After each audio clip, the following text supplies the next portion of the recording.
नमस्कार मंडळी, good evening. मी सिद्ध महाडिक तुमच्या माझ्या यूट्यूब चॅनलला क्या बोला तूने? स्वागत करत आहे. तर मी आज कोर्लेला मी अजून एक दुसऱ्या ठिकाणी फिरायला आली आहे, म्हणजे ते की अलिबागमध्येच आहे. रेवदंडाच्या बीचच्या पुढे आहे. कोर्ले बीच असं त्याला म्हणतात. तर कोर्ले बीचवरती मी आली आज फिरायला, तुम्ही बघू शकतात. तर एक सेकंड मी दाखवते. हे कोर्ले बीच आहे. Oh my God! Wow! तर ह्या बीचवरती तुम्ही बघू शकतात करून की खूप काही लोक ना, मी आज आली आहे पण मी बघितलं की खूप लोक इथे शिपोटे, जे की आपण शिंपला असं म्हणतो आपल्या मुंबईच्या भाषेत, तर इकडे शिपोटे असं म्हणतात.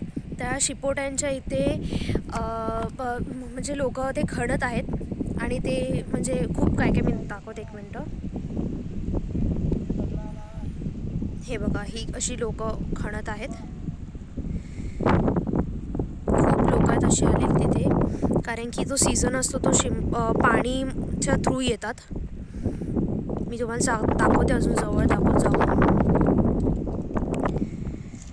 हे सीझन वाईज येतात, जे की आता पाऊस पडला, पाणी गेलं सकाळचं निघून की येतात आणि ते मग दगडांमध्ये असे रुसून राहतात. ओ भाई, मारो मुझे, मारो मुझे, मारो नहीं, ये मजाक हो रहा है. एक सेकंड यार.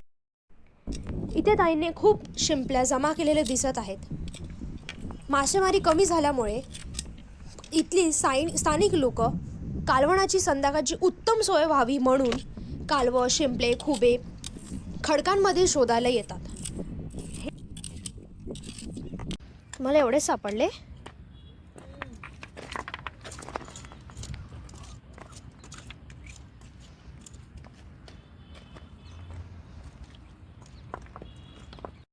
केली जाते थोड्या प्रमाणात.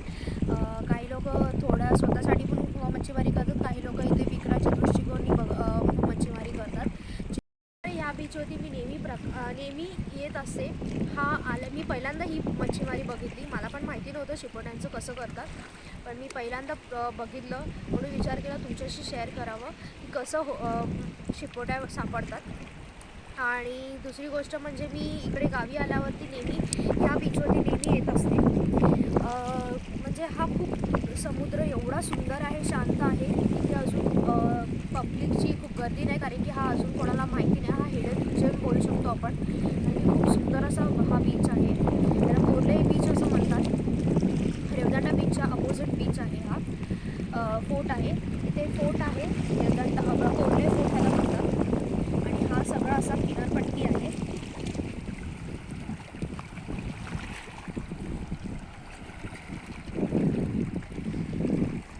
इथे खूप सारे खडतळ आहे, कारण की आता पाणी जरा आटलेलं आहे.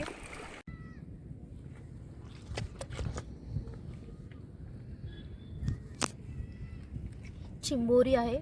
आपल्याला एक चिंबोरी सापडली आहे, जी की तिचे काढून उभी आहे नांगे.